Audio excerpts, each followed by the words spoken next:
लोकसभा चुनाव में बस अब कुछ ही दिन बाकी रह गए हैं। बीजेपी इस चुनाव में लगातार अब की बार 400 के पार का नारा लगा रही थी, पर पीएम नरेंद्र मोदी ने सोमवार को संसद में बीजेपी के लिए 370 सीट पर जीत का दावा करने के साथ टारगेट सेट कर दिया है। पर यह लक्ष्य भी इतना आसान नहीं है। 2019 के लोकसभा चुनाव में बीजेपी 37% वोट के साथ 303 सीटें जीतने में कामयाब हुई थी। पीएम नरेंद्र मोदी के नाम और काम के बल पर पार्टी 2014 के लोकसभा चुनाव से भी ज्यादा सीट और वोट हासिल करने में कामयाब हुई थी। 2019 में 2014 के मुकाबले 6% वोट अधिक मिला था और करीब 21 सीटें भी अधिक जीतने में कामयाबी मिली थी। अब जब लक्ष्य बढ़ गया है तो जाहिर है कि चुनौतियां और भी बड़ी होंगी, पर जिस तरह का देश में अभी माहौल है उसे देखकर यही लगता है कि बीजेपी के सामने 370 सीटों का पहाड़ कोई मायने नहीं रखता है। पर जब हम आंकड़ों की हकीकत देखते हैं तो लगता है कि बीजेपी को अपनी पुरानी सफलता दोहरानी भी मुश्किल है। देश के इन 5 हिस्सों की मुश्किलों पर पार पाए बिना बीजेपी पीएम नरेंद्र मोदी की दावे को पूरा करने में सफल नहीं हो पाएगी। 2014 के बाद से पूरे देश में बीजेपी की लोकप्रियता ने आसमान छुआ है, पर उत्तर भारत के पंजाब और दिल्ली में बीजेपी से जनता दूर होती गई है, जबकि पार्टी ने हर स्तर पर कोशिश की है कि इन राज्यों में बीजेपी को स्थापित किया जा सके। हालांकि ये छोटे राज्य हैं, पर 370 के टारगेट को पूरा करने के लिए एक सीट जरूरी होगी। पंजाब में बीजेपी का आम आदमी पार्टी से मुकाबला है और अब पुराना साथी शिरोमणि अकाली दल भी साथ नहीं है, यानी कि इस बार 13 में से 2 सीट भी मिलनी मुश्किल लग रही हैं। कश्मीर में अनुच्छेद 370 हटाने के बाद पहली बार चुनाव होंगे। लद्दाख में जिस तरह केंद्र के खिलाफ हाल ही में आंदोलन हुए हैं उससे वहां की सीट भी खतरे में दिख रही हैं। हिमाचल में कांग्रेस की सरकार आ चुकी है। जाहिर है कि जिस पार्टी की सरकार होती है उस पार्टी को कुछ माइलेज तो मिलता ही है। पिछली बार यहां बीजेपी को 4 में से 4 सीट मिली थी। इस बार यहां सभी सीट जीतनी टेढ़ी खीर साबित हो सकती है।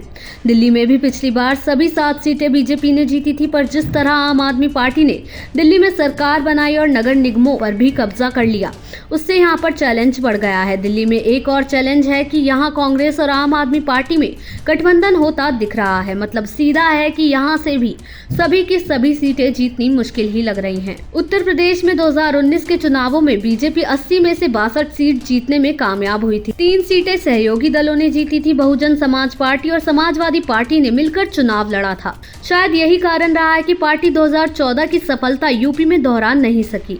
बहुजन समाज पार्टी को 10 सीटें मिली थी, जबकि समाजवादी पार्टी सिर्फ 5 सीटें जीतने में ही कामयाब हो सकती। 2024 का चुनाव भी इंडिया गठबंधन के साए में होने जा रहा है। अखिलेश यादव और जयंत चौधरी में आपसी सहमति बन चुकी है, जबकि कांग्रेस के साथ लगातार सीट शेयरिंग पर चर्चा हो रही है। समाजवादी पार्टी ने अपनी ओर से कांग्रेस को 11 सीटों का ऑफर दिया है। अगर ये समझौता हो जाता है तो बीजेपी को इस बार बंगाल, बिहार और उड़ीसा में अपनी सफलता दोहराना मुश्किल ही लग रहा है। बीजेपी के पास ओडिशा से केवल 8 लोकसभा सांसद हैं, जबकि बीजेडी के पास 20 सीटें हैं। ओडिशा में बीजेपी की संभावना इसलिए भी कम लग रही है क्योंकि बीजेपी यहां पर अभी तक आक्रामक राजनीति नहीं कर रही है। ओडिशा के सीएम नवीन पटनायक के खिलाफ बीजेपी का दोस्ताना मुकाबला चल रहा है। दूसरे नवीन पटनायक भी बीजेपी की राजनीति कर रहे हैं। बीजेपी के पास अगर अयोध्या का राम मंदिर है तो नवीन पटनायक के पास पुरी का कॉरिडोर है। इसी तरह 370 सीटों के सपने को पूरा करने के लिए बंगाल भी बाधक है। बीजेपी को यहाँ अपना पुराना रिकॉर्ड 19 सीटों से आगे बढ़ने की कहीं से भी उम्मीद नहीं दिख रही है। जिस तरह यहाँ लोकसभा चुनावों के बाद फिर से टीएमसी मजबूत होकर उभरी है, उससे नहीं लगता है कि बीजेपी अपनी पुरानी सीटें भी मेंटेन कर पाएगी। आंध्र प्रदेश में लोकसभा की 25 सीटें हैं, जिनमें बीजेपी को पिछले चुनाव में एक भी सीट नहीं मिली। तमिलनाडु की 42 सीटों में से भी बीजेपी के खाते में कुछ नहीं आया और इस बार भी लड़ाई यहां कठिन है। केरल की 20 सीटों में से भी बीजेपी के लिए खाता खुलता नहीं दिख रहा है।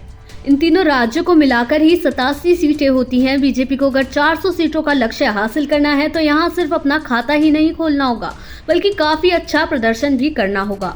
उत्तर प्रदेश के बाद सबसे अधिक लोकसभा सांसद महाराष्ट्र से ही आते हैं। यहाँ 48 सीटों में से बीजेपी को 23 सीटें मिली थीं। हालांकि 2029 के बाद गोदावरी में काफी पानी बह चुका है।